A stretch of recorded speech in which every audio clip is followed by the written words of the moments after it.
Hello viewers, உலகின் மிக பிரம்மாண்டமான கப்பலின் பிறப்பை தான் நம்ம இன்னைக்கு பார்க்க போகிறோம். அந்த கப்பலின் பிறப்பும் அதனுடைய அழிவும். ஆமாங்க, இன்னைக்கு நம்ம டைட்டானிக்கோட முழு வரலாறையும் தான் இந்த வீடியோவில் நம்ம பார்க்க போகிறோம்.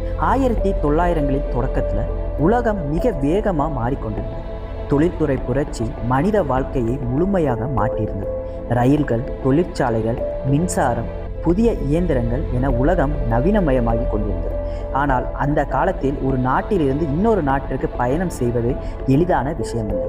குறிப்பாக ஐரோப்பாவிலிருந்து அமெரிக்காவிற்கு செல்ல வேண்டுமென்றால் கடலை தவிர வேறு வழி கிடையாது. அந்த பயணம் பல நாட்கள் எடுத்துக்கொள்ளும். இதனால் பெரிய கப்பல் நிறுவனங்களுக்குள் கடுமையான போட்டி நிலவியது. எந்த நிறுவனம் மிகப்பெரிய, மிக வேகமான, மிக ஆடம்பரமான கப்பலை உருவாக்குகிறது என்ற போட்டி உலகம் முழுவதும் கவனத்தை ஈர்த்திருந்தது. அந்த காலத்தில் அட்லாண்டிக் பெருங்கடலை ஆட்சி செய்த 2 பெரிய நிறுவனங்கள் இருந்தன. ஒன்று குனாட் லைன், மற்றொன்று ஒயிட் ஸ்டார் லைன். இந்த 2 நிறுவனங்களும் பயணிகளை ஈர்க்க தொடர்ந்து புதிய கப்பல்களை அறிமுகப்படுத்தின. குறிப்பாக குனாட் லைன் நிறுவனம் லுலிஸ்டானியா மற்றும் மௌரட்டினியா என்ற 2 அதிவேக கப்பல்களை இயக்கிய போது உலகம் முழுவதும் அதிர்ச்சி அடைந்தது. அவை வேகத்தில் சாதனை படைத்தன. அந்த வெற்றி ஒயிட் ஸ்டார் லைன் நிறுவனத்திற்கு பெரிய சவாலாக மாறியது. அதனால் அவர்கள் வேகத்தில் அல்ல, ஆடம்பரத்தில் உலகையே ஆச்சரியப்படுத்தும் கப்பல்களை உருவாக்க முடிவு செய்தனர். 1907ஆம் ஆண்டு ஒரு முக்கியமான சந்திப்பு நடைபெற்றது. ஒயிட் ஸ்டார் லைன் நிறுவனத்தின் தலைவர் ஜே ப்ரூஸ் இஸ்மை மற்றும் ஹார்லாண்ட் அண்ட் ஃப்ளோஃப் கப்பல் கட்டும் நிறுவனத்தின் தலைவரான லோர்ட் பெரேரி ஆகியோர் ஒன்றாக அமர்ந்து ஒரு திட்டத்தை உருவாக்கினர். அந்த திட்டம் சாதாரணமானதா அல்ல, உலக வரலாற்றையே மாற்றப் போகும் ஒரு திட்டம். அவர்கள் 3 மிகப்பெரிய கப்பல்களை உருவாக்க முடிவு செய்தனர். ஒலிம்பிக், டைட்டானிக் மற்றும் பிரிட்டானிக்.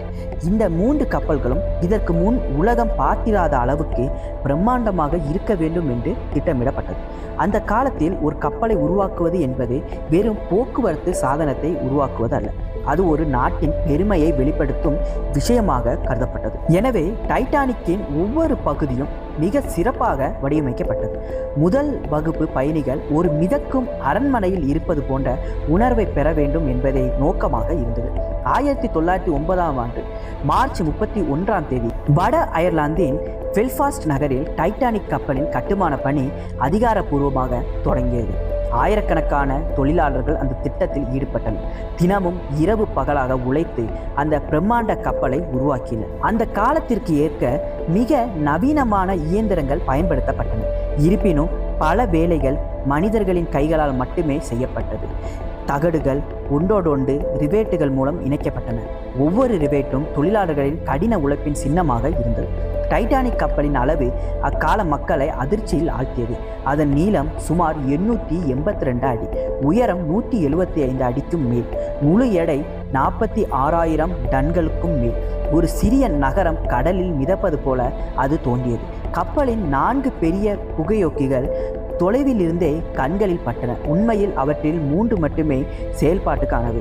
4வது புகையோக்கி தோற்றத்திற்காகவும் காற்றோட்டத்திற்காகவும் சேர்க்கப்பட்டது. டைட்டானிக் கப்பலின் பாதுகாப்பு வசதிகள் மற்றும் உலகம் முழுவதும் பெருமையாக பேசப்பட்டது.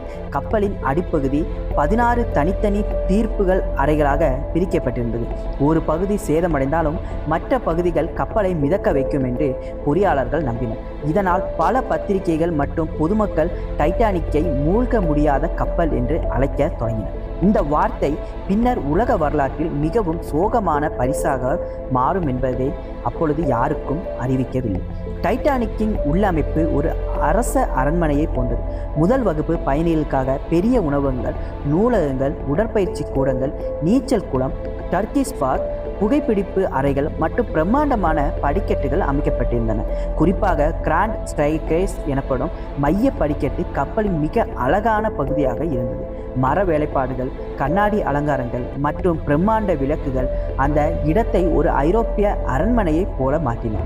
முதல் வகுப்பு பயணிகள் உலகின் மிகப்பெரிய பணக்காரர்களாக, தொழிலதிபர்கள், வங்கியாளர்கள், அரச குடும்பத்தினர் மற்றும் பிரபலங்கள் இதில் பயணம் செய்ய திட்டமிட்டிருந்தனர்.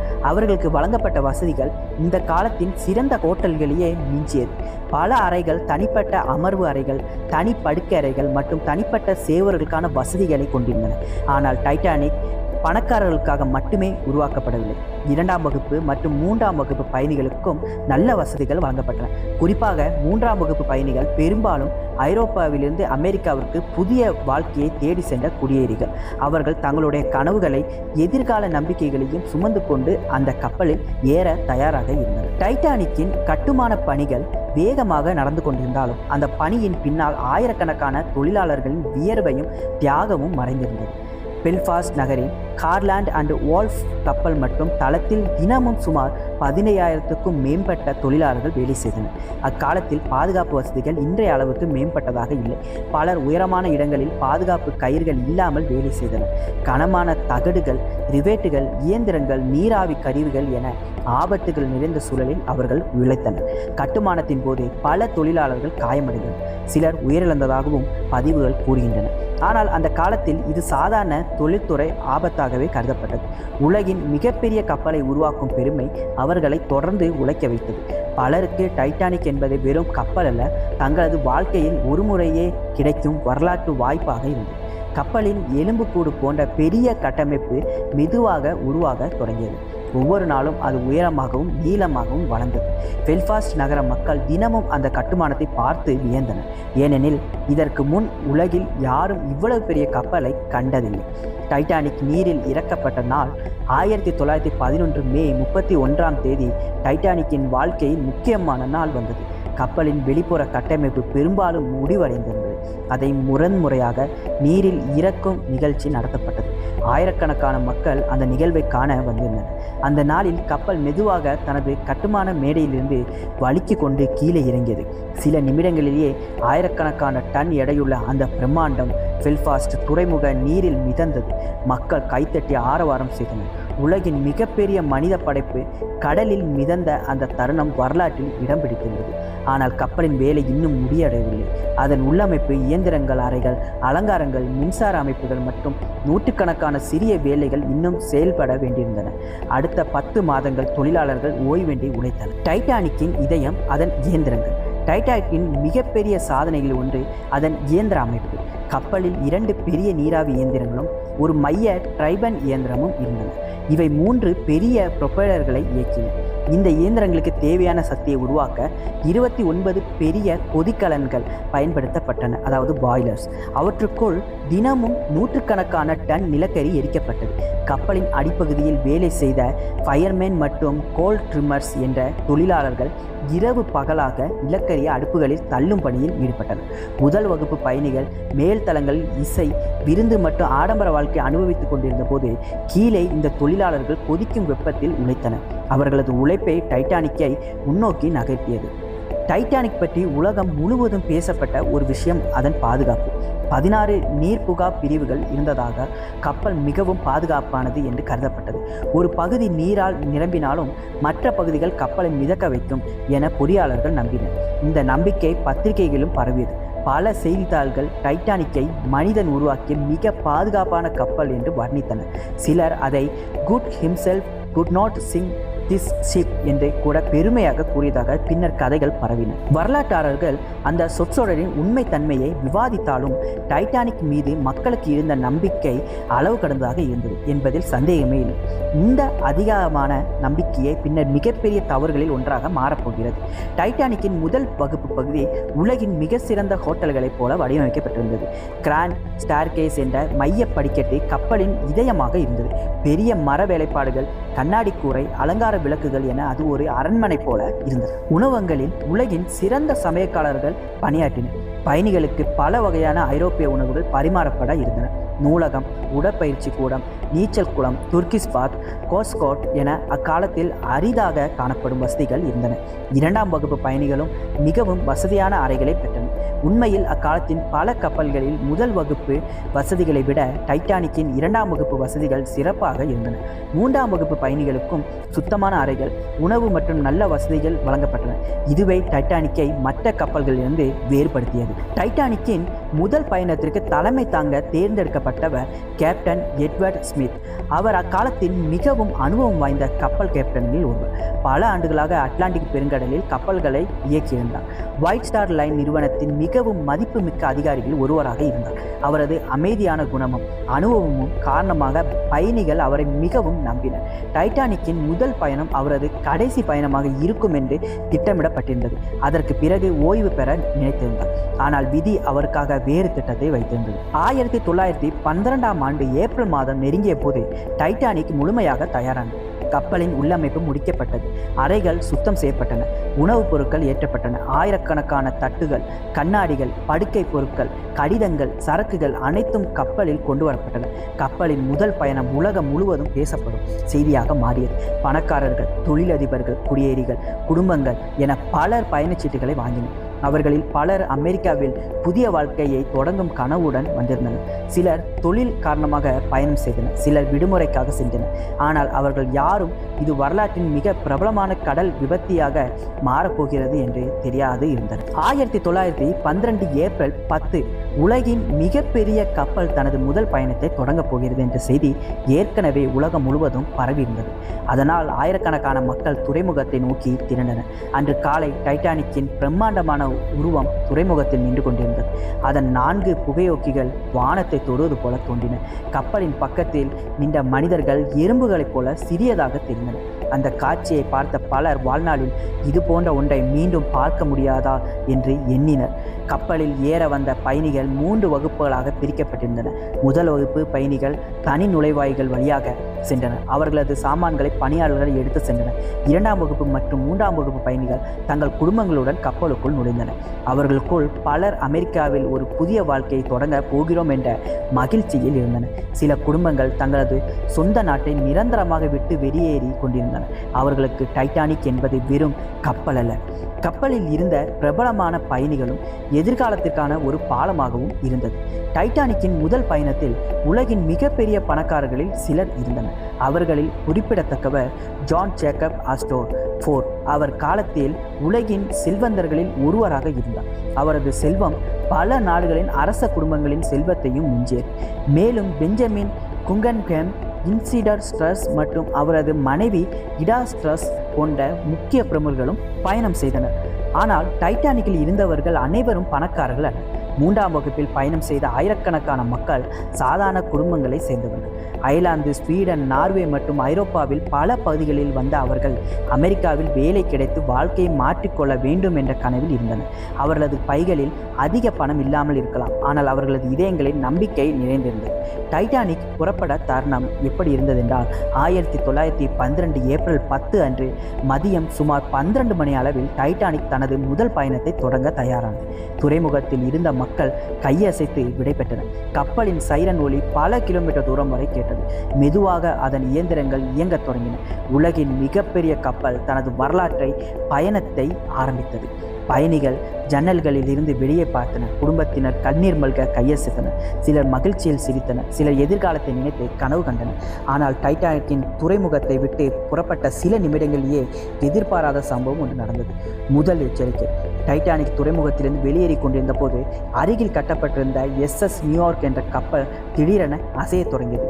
டைட்டானிக்கின் மிகப்பெரிய அளவும் அதன் புரொப்பலர்களின் சக்தியும் கடல் நீரில் வலுவான இழுப்பை உருவாக்கியது.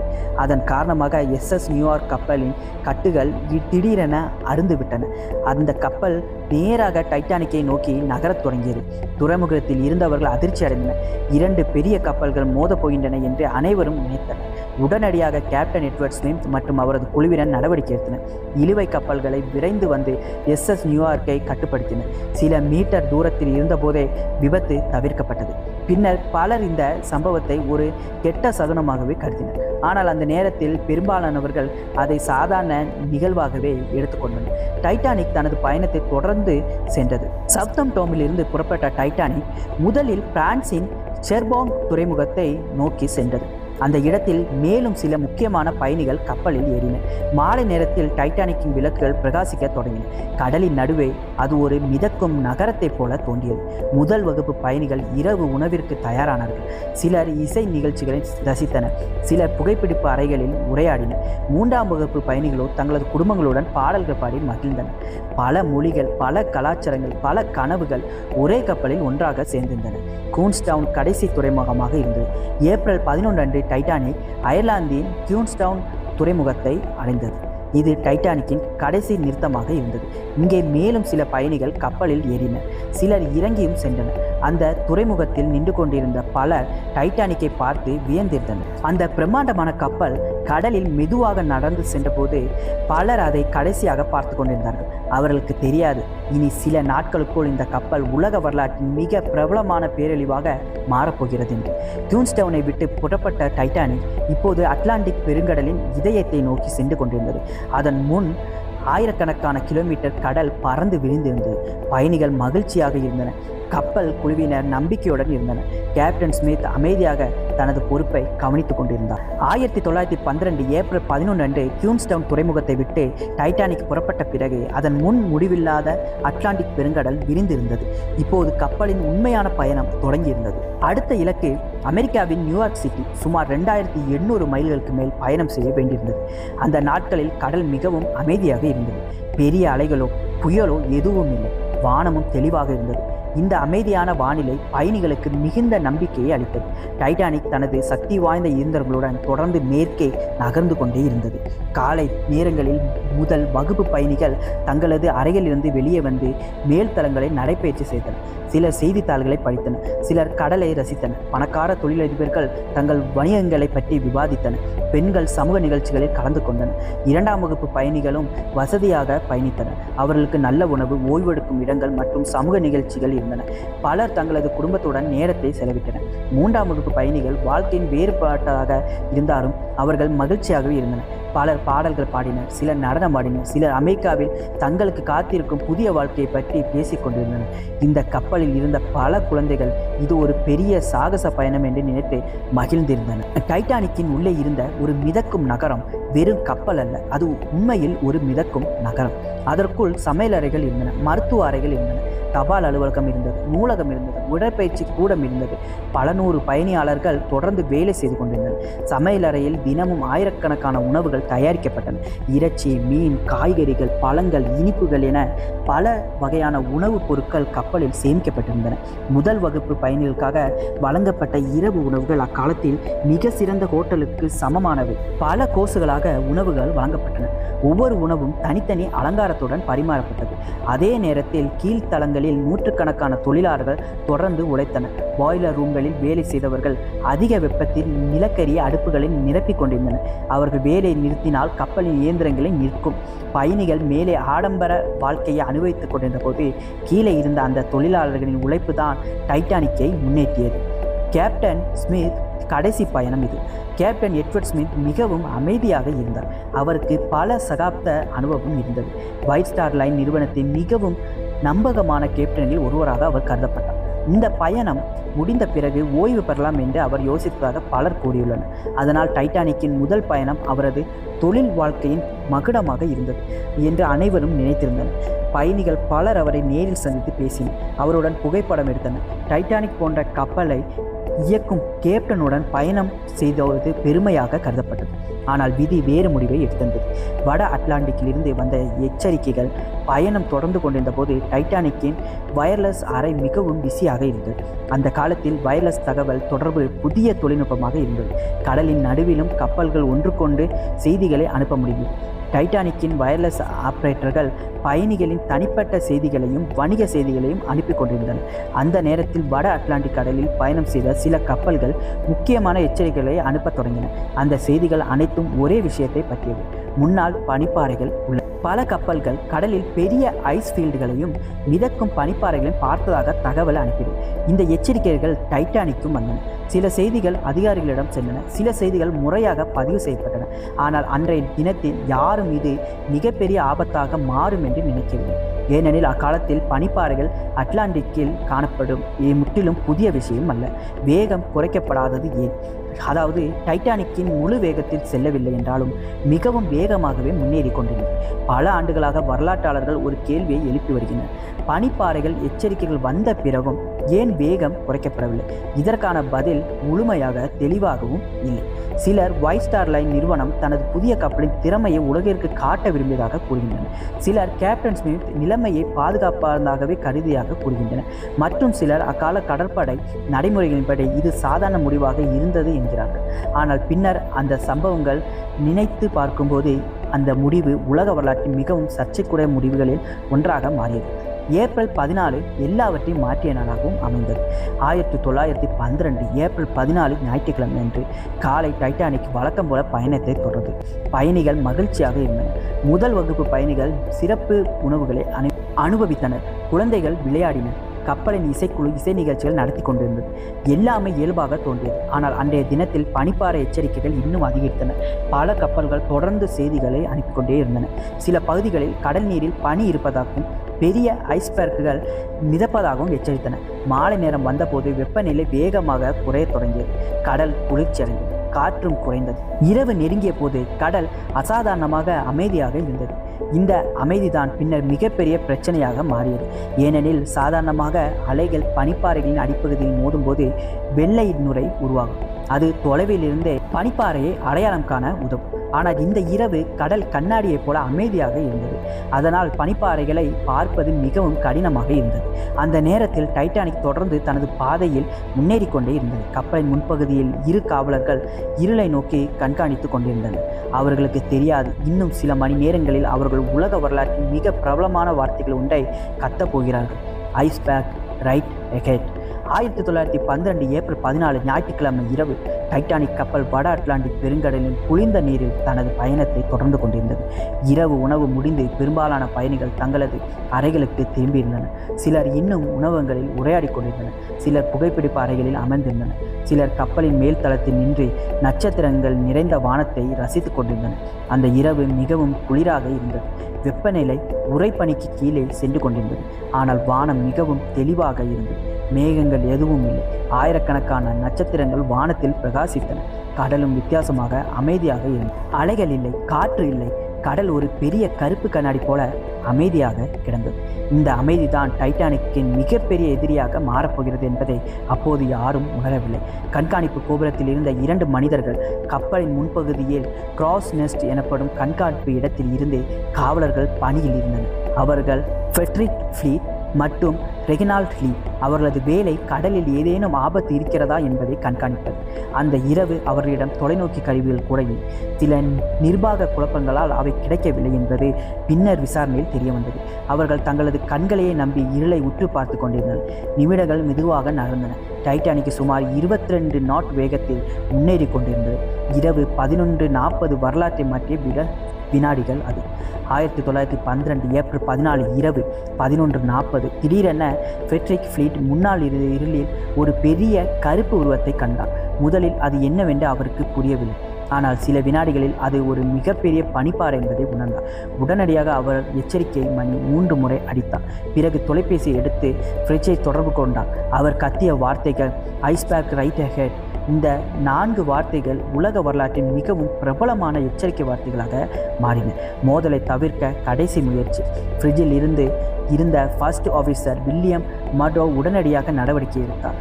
கார்டர் ஸ்டார்ஃபோர்ட் என்ற உத்தரவை வழங்கினார். அதாவது கப்பலை திடீரென திருப்ப வேண்டும். அதே நேரத்தில் இயந்திரங்களை நிறுத்தவும் முன்னோக்கி இயக்கவும் உத்தரவிட்டார். கப்பலின் குழுவினர் உடனடியாக அந்த உத்தரவுகளை நிறைவேற்றினர். டைட்டானிக் மெதுவாக இடதுபுறமாக திரும்ப தொடங்கியது.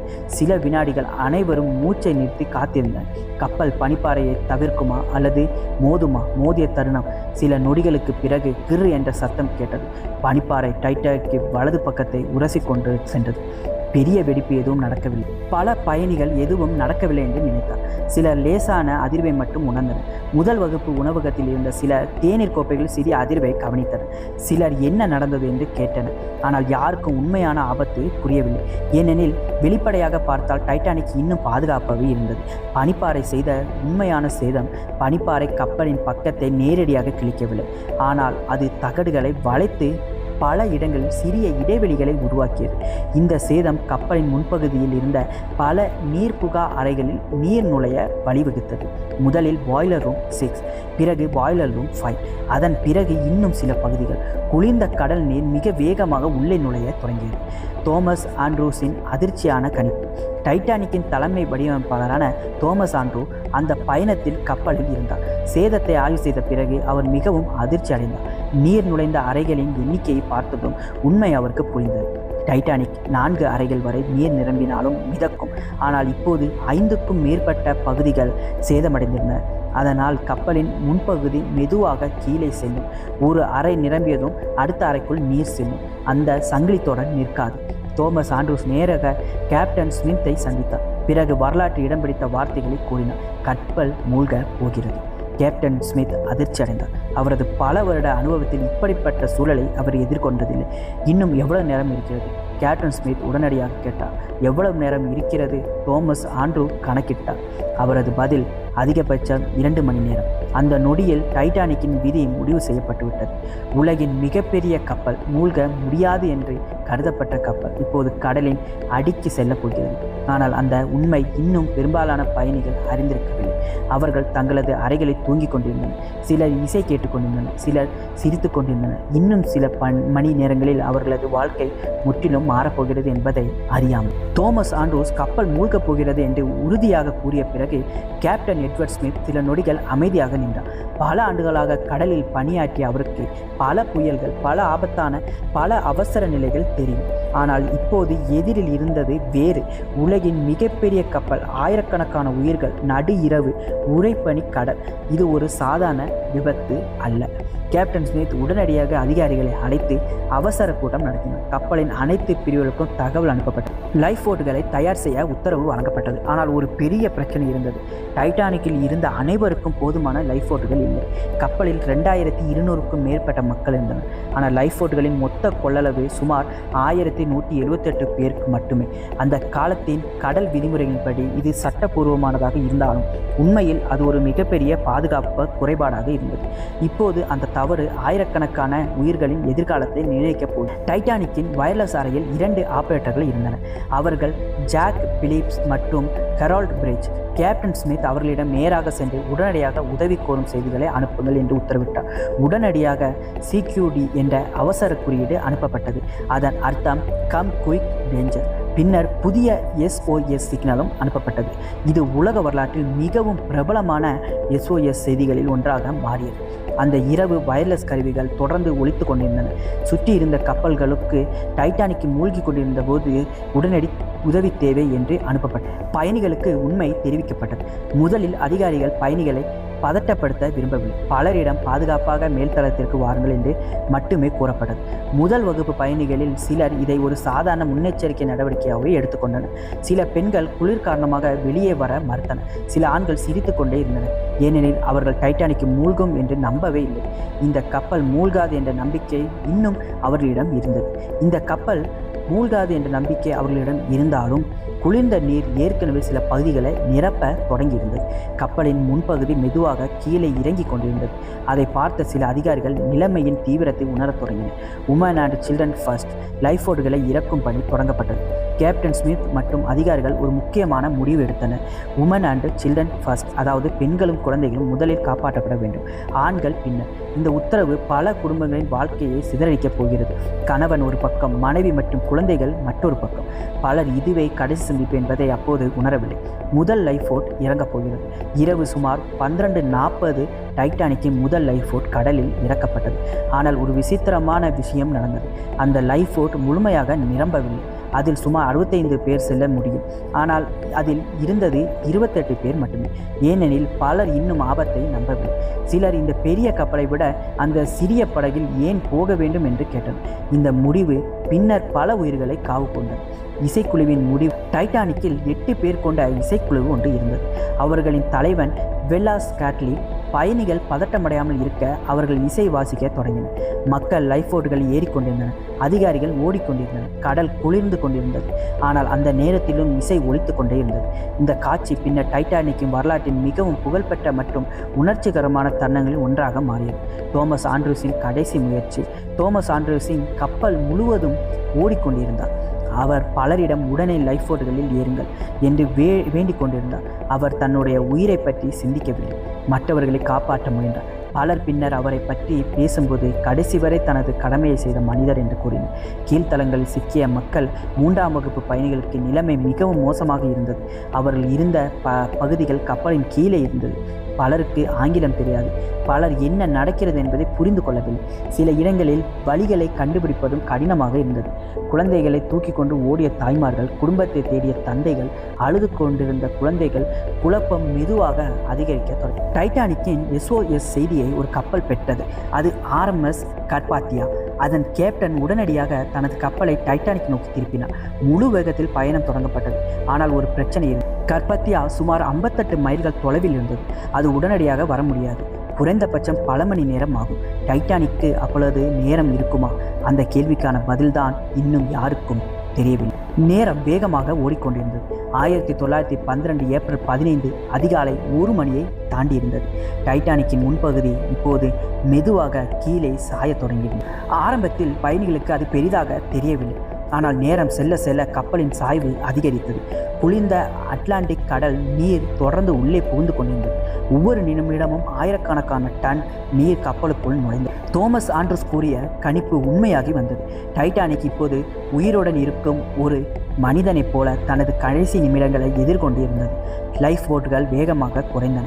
ஒன்றன் பின் ஒன்றாக லைஃப் போட்டுகள் கடலுக்குள் இறக்கப்பட்டன. இப்போது மக்களுக்கு உண்மை புரிய தொடங்கியது. இது ஒரு சாதாரண அவசர நிலை அல்ல. கப்பல் உண்மையிலேயே மூழ்கப் போகிறது. அதனால் லைஃப் போட்டுகளை நோக்கி மக்கள் ஓடத் தொடங்கினர். ஆனால் ஏற்கனவே பல லைஃப் போட்டுகள் புறப்பட்டு விட்டன. சிலவற்றில் காலி இடங்கள் இருந்தபோது அவை சென்று விட்டன. இந்த தவறு பின்னர் நூற்றுக்கணக்கான உயிர்களை இழக்க செய்தது. குடும்பங்கள் பிரிந்த தருணங்கள், டைட்டானிக் வரலாற்றின் மிகவும் சோகமான தருணங்கள் இப்போது தொடங்கின. ஒரு லைஃப் போட்டில் அருகில் ஒரு தாய் மற்றும் அவரது குழந்தைகள் நிறுத்தப்பட்டிருந்தனர். அவர்களுடன் இருந்த தந்தை அவர்களை படகில் ஏற்ற உதவினார். பிறகு அவரும் ஏற முயன்றார். ஆனால் அதிகாரி அவரை நிறுத்தினார். Women and children only. அந்த மனிதர் தனது மனைவியையும் குழந்தைகளையும் பார்த்தார். அவர்களும் அவரை பார்த்தனர். அந்த சில நொடிகள் அவர்களது வாழ்க்கையின் கடைசி சந்திப்பாக மாறியது. இதே போன்ற காட்சிகள் டைட்டானிக் முழுவதும் நடந்து கொண்டிருந்தன. கணவர்கள் மனைவிகளை வழி அனுப்பினர். தந்தைகள் குழந்தைகளை முத்தமிட்டனர். சகோதரர்கள் பிரிந்தனர். பலருக்கு இது கடைசி விடைபெறுதல் என்பதை உணர்ந்த போதும் வேறு வழியில். டைட்டானிக்கில் இருந்த மிகவும் உணர்ச்சிகரமான கதைகளில் ஒன்று இசிடர் ஸ்ட்ரஸ் மற்றும் அவரது மனைவி இடா ஸ்ட்ரஸ் பற்றியது. இசிடர் ஸ்ட்ரஸுக்கு லைஃப் போட்டில் இடம் வழங்கப்பட்டது. ஆனால் அவர் மறுத்துவிட்டார். பெண்களும் குழந்தைகளும் இருக்கும்போது நான் ஏற மாட்டேன் என்று கூறினார். அதன் பின் இடா ஸ்ட்ரஸுக்கு தனியாக லைஃப் போட்டில் செல்ல வாய்ப்பு வழங்கப்பட்டது. ஆனால் அவர் கூறிய வார்த்தைகள் பின்னர் வரலாற்றில் இடம் பிடித்தன. நாம் வாழ்ந்தது ஒன்றாக, இப்போது இறப்பதும் ஒன்றாக. அவர் லைஃப் போட்டில் ஏற மறுத்துவிட்டார். இருவரும் டைட்டானிக்கில் ஒன்றாகவே இருந்தனர். அவர்களை பின்னர் யாரும் உயிருடன் பார்க்கவில்லை. கேப்டன் ஸ்மித்தின் கடைசி உத்தரவு என்னவாக இருந்ததென்றால், நேரம் அதிகாலை 2 மணியை நெருங்கியது. பெரும்பாலான லைஃப் போட்டுகள் புறப்பட்டு விட்டன. கேப்டன் ஸ்மித் இப்போது நிலைமையை முழுமையாக உணர்ந்திருந்தார். அவர் தனது அதிகாரிகளிடம் ஒவ்வொருவரும் தங்களால் முடிந்ததை செய்யுங்கள் என்று கூறியதாக பல சாட்சிகள் தெரிவித்தன. அதன் பிறகு அவர் கப்பலின் பல பகுதிகளில் காணப்பட்டார். பின்னர் அவர் என்ன ஆனார் என்பது முழுமையாக உறுதி செய்யப்படவில்லை. ஆனால் அவர் கடைசி வரை தனது கப்பலை விட்டு செல்லவில்லை என்று பெரும்பாலான வரலாற்றாளர்கள் ஒத்துக்கொள்கிறார்கள். இசை இன்னும் ஒலித்து கொண்டுதான் இருந்தது. அந்த நேரத்திலும் வேலஸ் ஹேட்லி தலைமையிலான இசைக்குழு இசை வாசித்துக் கொண்டிருந்தது. கப்பல் சாய்ந்து கொண்டிருந்தது. மக்கள் அழுது கொண்டிருந்தனர். கடல் நீர் மேல்தளங்களை அடைந்து கொண்டிருந்தது. ஆனால் இசை நிற்கவில்லை. அவர்கள் பயணிகள் அமைதிப்படுத்த முயன்றனர். இந்த நிகழ்வு டைட்டானிக் வரலாற்றின் மிகவும் வீரமான தருணங்களில் ஒன்றாக கருதப்படுகிறது. இசைக்குழுவில் இருந்த 8 பேரும் உயிர் பிழைக்கவில்லை. கடைசி 20 நிமிடங்கள். இப்போது டைட்டானிக்கின் முன்பகுதி கடலுக்குள் மிகவும் ஆழமாக இறங்கியிருந்தது. முன்பகுதி பின்பகுதி மெதுவாக மேலே உயர தொடங்கியது. மக்கள் சாய்ந்த தளங்களில் பிடித்து கொண்டு நின்றனர். சிலர் கடலுக்குள் குதித்தனர். சிலர் இன்னும் லைஃப் போட் கிடைக்குமா என்று தேடினர். சிலர் பிரார்த்தனை செய்தனர். சிலர் தங்கள் குடும்பத்தினரை இறுக பிடித்து கொண்டிருந்தனர். கப்பலின் உள்ளே இருந்த பொருட்கள் சறுக்க தொடங்கின. நாற்காலிகள், மேசைகள், பெட்டிகள் அனைத்தும் கீழே உருண்டன. மக்கள் சமநிலையை டைட்டானிக் 2ஆக உடைந்ததா? இந்த கேள்வி பல ஆண்டுகள் சர்ச்சையாக இருந்தது. பல உயிர் பிழைத்தவர்கள் டைட்டானிக் இரண்டாக உடைந்ததாக சொன்னார்கள். ஆனால் சிலர் அதை நம்பவில்லை. 1985 கப்பலின் சிதைவுகள் கண்டுபிடிக்கப்பட்ட பிறகுதான் உண்மை உறுதியானது. டைட்டானிக் உண்மையிலே இரண்டாக உடைந்தது. அதிக அழுத்தம் காரணமாக கப்பலின் நடுப்பகுதி உடைந்தது. முதலில் முன்பகுதி பிரிந்தது, பிறகு பின்பகுதி சில நிமிடங்கள் தனியாக மிதந்தது. இறுதி தருணம் எப்படி இருந்ததென்றால் 1912 ஏப்ரல் 15 அதிகாலை 2:20 டைட்டானிக்கின் பின்பகுதி வானத்தை நோக்கி உயர்ந்தது. ஆயிரக்கணக்கான மக்கள் அந்த பகுதியில் பிடித்து கொண்டிருந்ததாகவும் சில நொடிகள் அனைவரும் மரணத்தின் விளிம்பில் நின்று கொண்டிருந்தனர். பிறகு உலகின் மிகப்பெரிய கப்பல் மெதுவாக கடலுக்குள் மறைந்தது. ஒரு பெரும் சத்தம், அதன் பின் இருள், அமைதி. டைட்டானிக் இனி இல்லை. கடலில் மிதந்த ஆயிரக்கணக்கான உயிர்கள்.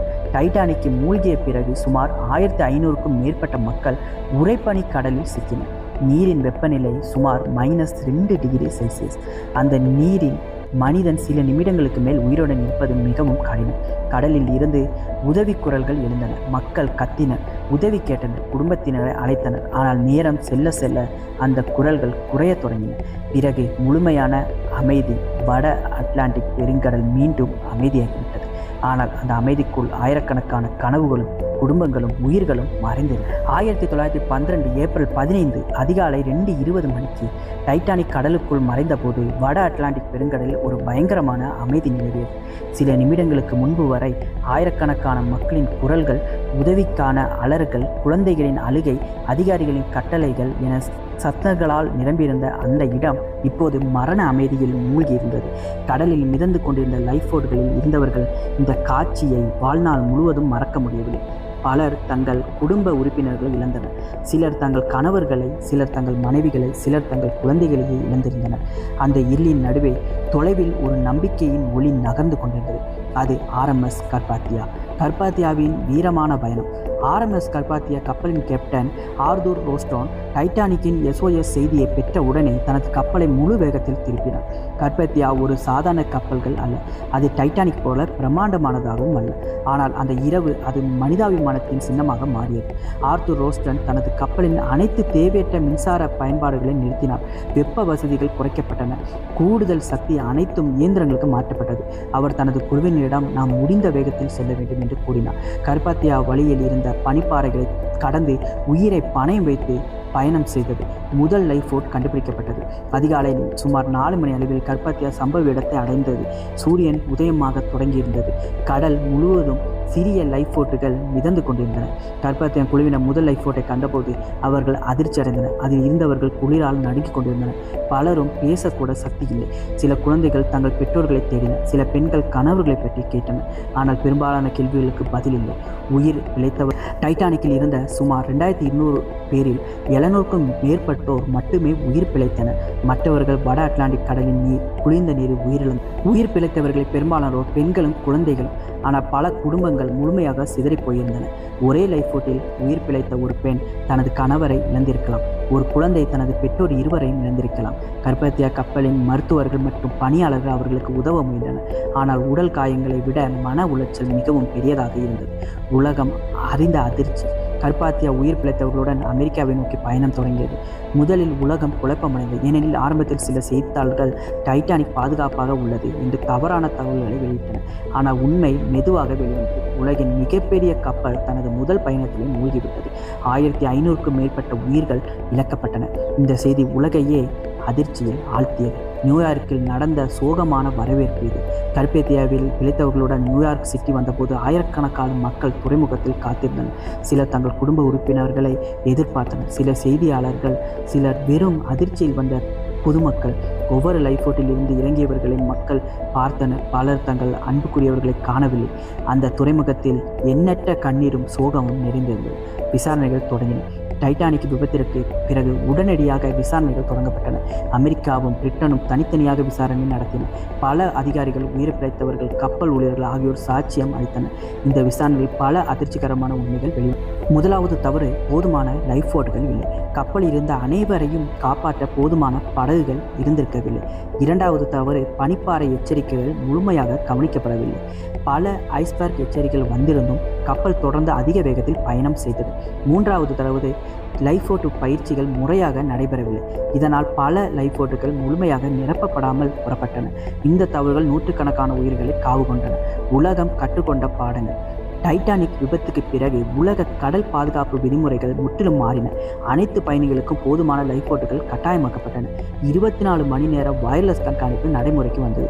பனிப்பாறைகளை கண்காணிக்க சர்வதேச அமைப்புகள் உருவாக்கப்பட்டன. டைட்டானிக்கின் துயரம் எதிர்காலத்தில் பல உயிர்களை காப்பாற்ற உதவியது. 1985 டைட்டானிக் மீண்டும் கண்டுபிடிக்கப்பட்டது. டைட்டானிக் மூழ்கி 73 ஆண்டுகள் கடந்துவிட்டன. பல அதன் சிதைவுகளை தேடின, ஆனால் யாராலும் கண்டுபிடிக்க முடியவில்லை. இறுதியாக 1985 ரோபர்ட் பலார்ட் தலைமையிலான குழு டைட்டானிக்கின் சிதைவுகளை கண்டுபிடிக்கப்பட்டது. அது சுமார் 12,500 அடி ஆழத்தில் கிடந்தது. உலகம் முழுவதும் மக்கள் அதிர்ச்சி அடைந்தது. டைட்டானிக் உண்மையிலே இரண்டாக உடைந்திருந்தது. அதன் முன்பகுதியும் பின்பகுதியும் தனித்தனியாக கடலடியில் கிடந்தன. டைட்டானிக் ஏன் இன்னும் மக்களை கவர்கிறது என்றால், ஒரு கப்பல் விபத்து மட்டும் என்றால் டைட்டானிக் இவ்வளவு பிரபலமாக இருந்திருக்காது.